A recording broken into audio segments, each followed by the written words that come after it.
আসসালামু আলাইকুম ওয়া রাহমাতুল্লাহি ওয়া বারাকাতুহু। আলহামদুলিল্লাহ ওয়াসসালাতু ওয়াসসালামু আলা রাসূলিল্লাহ বা'দ। সুপ্রিয় দর্শক শ্রোতা ভাই বোন, সালাতুল হাজত কি এবং কিভাবে সালাতুল হাজত আদায় করতে হয়, আজ আমরা সে বিষয়ে জানার চেষ্টা করব ইনশাআল্লাহ তাআলা। হাজত মানে হলো প্রয়োজন, সালাতুল হাজত মানে হলো প্রয়োজনের সালাত। এমন কোনো মানুষ পৃথিবীতে নেই যার কোনো চাওয়া, যার কোনো বিশেষ প্রয়োজন নেই। মূলত বিশেষ কোনো প্রয়োজন, বিশেষ কোনো ইস্যু, বিশেষ কোনো গুরুত্বপূর্ণ চাওয়াকে সামনে রেখে সেটি বিষয়ে আল্লাহ তাআলার কাছে আবেদন নিবেদন করার জন্য, দোয়া করার জন্য যে সালাত আদায় করা হয় সেটাকে বলা হয় সালাতুল হাজত।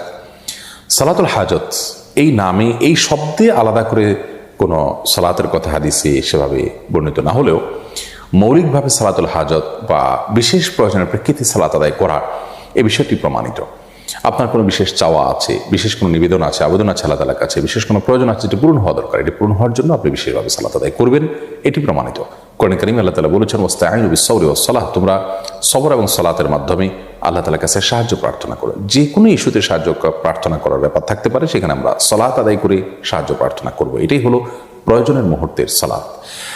আর নবী করিম সাল্লাল্লাহু আলাইহি ওয়াসাল্লাম সম্পর্কে আবু দাউদে বর্ণিত হয়েছে কানাইদা হাজাবাহু আমরুন ফাসাল্লাহ, অন্য বর্ণনা আছে কানাইদা হাজাবাহু আমরুন ফাজা ইলা সালাহ, অর্থাৎ নবী করিম সাল্লাল্লাহু আলাইহি ওয়াসাল্লামের জীবনে গুরুত্বপূর্ণ কোনো ইস্যু, কোনো প্রয়োজন, কোনো সমস্যা তার সামনে এসে পড়লে তিনি সাথে সাথে সালাতে দাঁড়িয়ে যেতেন।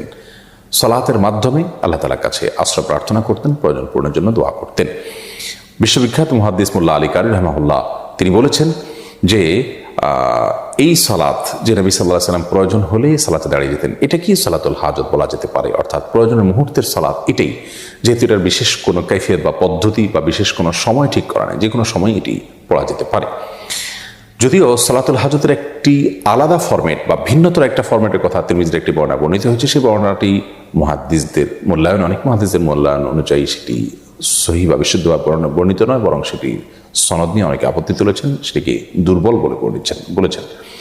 তো সেই বিশেষ পদ্ধতিটা যেটি ওই দুর্বল হাদিসে বর্ণিত হয়েছে সেটা জানিয়ে রাখছি। সেটি হলো এরকম যে আপনি কোনো প্রয়োজন পূরণের জন্য সুন্দর করে উত্তম রূপে ওযু করে এরপর 2 রাকাত সালাত আদায় করে তারপর আল্লাহ তাআলা প্রশংসা করে নবী সাল্লাল্লাহু আলাইহি ওয়াসাল্লামের দরুদ পাঠ করার পর একটি দোয়া পেশ করবেন। দোয়াটি হলো লা ইলাহা ইল্লাল্লাহুল হালিমুল কারীম সুবহানাল্লাহি রাব্বিল আরশিল আযীম আলহামদুলিল্লাহি রাব্বিল আলামিন আসআলুকা মুজিবাত রাহমাতিক ওয়া আযাইমা মাগফিরাতিক ওয়াল গনিমাতা মিন কুল্লি বির ওয়াস সালামাতা মিন কুল্লি ইথম লা তাদা লানা যামবান ইল্লা গফারতাহ ওয়ালা হাম্মান ইল্লা ফাররাজতাহ ওয়ালা হাজাতান হিয়া লাকা রিদান ইল্লা কাদাইতাহা ইয়া আরহামার রাহিমিন।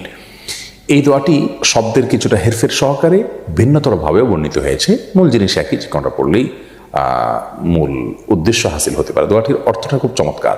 সেটি হলো আল্লাহ ছাড়া সত্যিকারের কোনো মাবুদ নেই, যিনি হালিম, যিনি কারীম, যিনি মহাধৈর্যশীল, যিনি মহাকরুণার অধিকারী।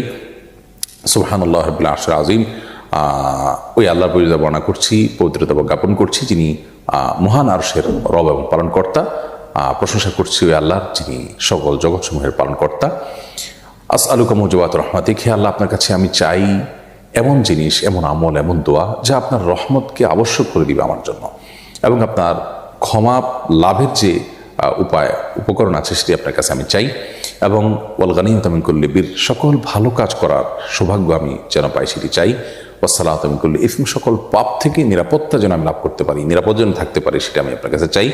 লা তাদা লানা যামবান ইল্লা গফারতাহ, আল্লাহ আমার এমন কোনো পাপ যেন না থাকে যা আপনি মাফ করেননি, ক্ষমা করেননি, অর্থাৎ সব গুনাহ আপনি মাফ করে দিন। ওয়ালা হাম্মান ইল্লা ফাররাজতাহ, এবং এমন কোনো পেরেশানি যেন আমার না থাকে যা আপনি দূর করে দেননি, অর্থাৎ সব পেরেশানি দূর করে দিন। এবং আমার এমন কোনো প্রয়োজন যেন না থাকে যে প্রয়োজনটা পূর্ণ হওয়ার মাঝে আমার কল্যাণ নিহিত আছে, এবং যাতে আপনার সন্তুষ্টি আছে সেই প্রয়োজন যেন অবশ্যই আপনি পূরণ করে দিন। তো দোয়াটির অর্থ বেশ চমৎকার। এমনিতেও আমরা সাধারণভাবে দোয়াটি পাঠ করতে পারি। আর খোলাসা কথা হলো, কোনো বিশেষ প্রয়োজনে, কোনো ইস্যুতে আপনি ওযু করে 2 রাকাত সালাত আদায় করলেন, এটি সালাতুল হাজত হিসেবে গণ্য হবে। আল্লাহর কাছে আপনি মন খুলে দোয়া করবেন, নিবেদন করবেন, ইনশাআল্লাহ বিদিনিল্লাহ যে কোনো প্রয়োজন আল্লাহ তাআলা আপনার পূরণ করবেন। এটি যে কোনো সময় হতে পারে। আর দোয়া কবুলের সময়গুলোতে বিশেষ গুরুত্বের সাথে এগুলো করা উত্তম। এই ধরনের দোয়া সালাত আদায় করা এবং দোয়া পেশ করা উত্তম, যেমন ভোর রাত এবং দোয়া কবুলের যে আরও সময়গুলো আছে সে সময়গুলোতে। আল্লাহ রাব্বুল আলামিন সব ক্ষেত্রে আমাদেরকে নবী করিম সাল্লাল্লাহু আলাইহি ওয়াসাল্লামের সুন্নাহ অনুসরণ করার তৌফিক দান করুন। আসসালামু আলাইকুম ওয়া রাহমাতুল্লাহি ওয়া বারাকাতুহু।